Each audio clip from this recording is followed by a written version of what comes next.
সমীকরণ খুব সহজ। এই যে দুটো ম্যাচের কথা আপনি বললেন বাকি আছেন নেদারল্যান্ডস এবং নেপালের সঙ্গে, সেই দুটো ম্যাচে বাংলাদেশকে জিততেই হবে এবং জিতলেই সুপার এইটে বাংলাদেশ যেতে পারবে, অন্যথায় কিন্তু সেই সুযোগটা নেই। এবং সবচেয়ে বড় কথা যে নেদারল্যান্ডসের সঙ্গে যে পরের ম্যাচটা, সেই ম্যাচ হলো সবচেয়ে গুরুত্বপূর্ণ। কেননা ওই ম্যাচে যদি বাংলাদেশ হেরে যায় তাহলে সমীকরণটা খুবই জটিল হয়ে উঠবে বাংলাদেশের জন্য, আর সেক্ষেত্রে নেদারল্যান্ডসের একটা বড় সুযোগ তৈরি হবে। এবারে বিশ্বকাপে যদি আপনি দেখে থাকেন যে বড় দলগুলো কিন্তু অনেকেই স্ট্রাগল করছে। আমরা জানি যে পাকিস্তান, ইংল্যান্ড, নিউজিল্যান্ড, শ্রীলঙ্কা, এই চারটা যারা ওয়ার্ল্ড পাওয়ার বলা হয় কিংবা যারা একটা প্রতিষ্ঠিত দেশ, তারা কিন্তু এখনো সুপার এইট নিশ্চিত করতে পারেনি এবং তাদের সবারই সুপার এইট অনিশ্চিত। অন্যদিকে কিন্তু স্কটল্যান্ড, যদি বলি ইউএসএ, তারা কিন্তু আসলে দারুণভাবে সুপার এইটের পথে রয়েছে। সুতরাং এবারে বিশ্বকাপে নানা ধরনের অঘটন ঘটছে।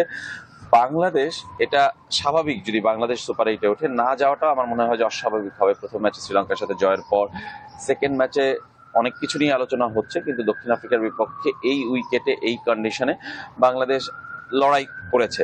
যদিও আক্ষেপ রয়েছে 4 রানের জন্য, বাউন্ডারির জন্য, আম্পায়ারের ডিসিশনের জন্য, ব্যাটারদের ভুল শটের জন্য, কিন্তু আমার মনে হয় যে এই বিশ্বকাপে বাংলাদেশের সুপার এইটে যাওয়াটা মানে খুবই প্রত্যাশিত এবং বাংলাদেশের যাওয়া উচিত।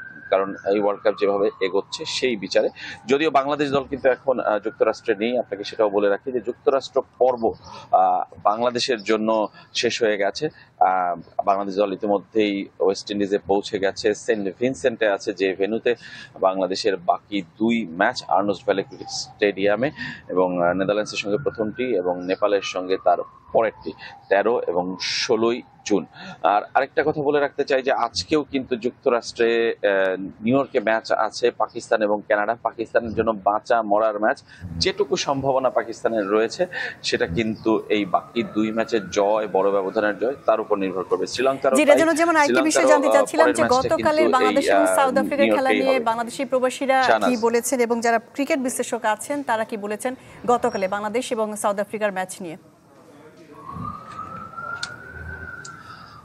যারা বাংলাদেশের সমর্থক আছেন তারা বাংলাদেশেও যেমন বলছেন, যুক্তরাষ্ট্রেও তাই বলছেন, পুরো পৃথিবীতেই কিন্তু তারা তাই বলছেন যে তারা প্রথম কথা হতাশ, তাদের কষ্ট, আক্ষেপ, দুঃখ সব কিন্তু ঢেলে দিচ্ছেন। এবং যখন এই আবেগগুলো কাজ করে তখন কিন্তু আসলে হিতাহিত জ্ঞান, যৌক্তিকতা অনেক ক্ষেত্রে আসে না। সেই ক্ষেত্রে তারা কিন্তু আপনি দেখবেন যে সাকিব আল হাসানের সমালোচনা করছেন, তারা লিটন দাসের সমালোচনা করছেন, নাজমুল হোসেন শান্তর সমালোচনা করছেন, মাহমুদুল্লাহ রিয়াদ কেন ওই শটটা বাউন্ডারি পার করতে পারলেন না সেই প্রশ্ন তুলছেন, তাওহিদ হৃদয় কেন ফিনিশ করে আসতে পারলেন না সেটা নিয়ে প্রশ্ন তুলছেন, জাকের আলী অনেক কেন একাদশে ফিরে ভালো খেলতে পারলেন না।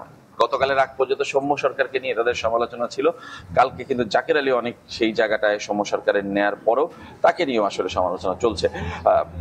বাস্তবতাটা আসলে মানতে হবে এবং বুঝতে হবে যে বাংলাদেশ দল কেমন খেলতে পারে, কোন জায়গা পর্যন্ত বাংলাদেশ যেতে পারে এবং বাংলাদেশের স্ট্যান্ডার্ড অফ ক্রিকেট কেমন, সেটাও কিন্তু ভাবতে হবে।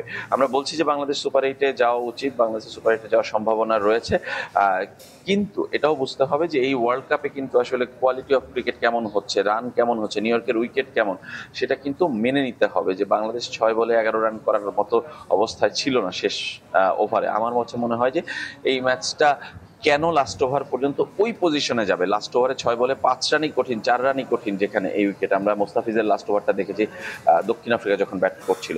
আর সাবেক ক্রিকেটারদের কথা যদি বলি, আমার সাথে হাবিবুল বাশার সুমনের কথা হয়েছে, তার একটা কথা দিয়ে শেষ করতে চাই। তিনি বলেছেন যে বাংলাদেশ একটা ম্যাচ ভালো খেললে আরেকটা ম্যাচ ধারাবাহিকভাবে ভালো খেলতে পারে না, একটা প্রেশার তৈরি হয়, সেইখানে বাংলাদেশ একটু তালগোল পাকিয়ে ফেলে যদি বলি, এবং সেই কাজটা করে বাংলাদেশ হেরে গেছে। এবং এটা এক অর্থে তিনি ভালো দেখছেন যে বাংলাদেশের এখন একটা প্রেশার যে আবার বাকি 2টো ম্যাচ জিততে হবে, সেই জায়গাটায় তিনি ভালো খেলবে বলে আশাবাদী। সুতরাং বাংলাদেশ শেষ 2টো ম্যাচ ভালো খেলুক, এবারের উইকেটগুলো কিন্তু এর চেয়ে ভালো হবে যুক্তরাষ্ট্রের চেয়ে, আমি আশা করি। আমরা এখন পর্যন্ত আশা রাখছি বাংলাদেশ সুপার এইটে যাবে।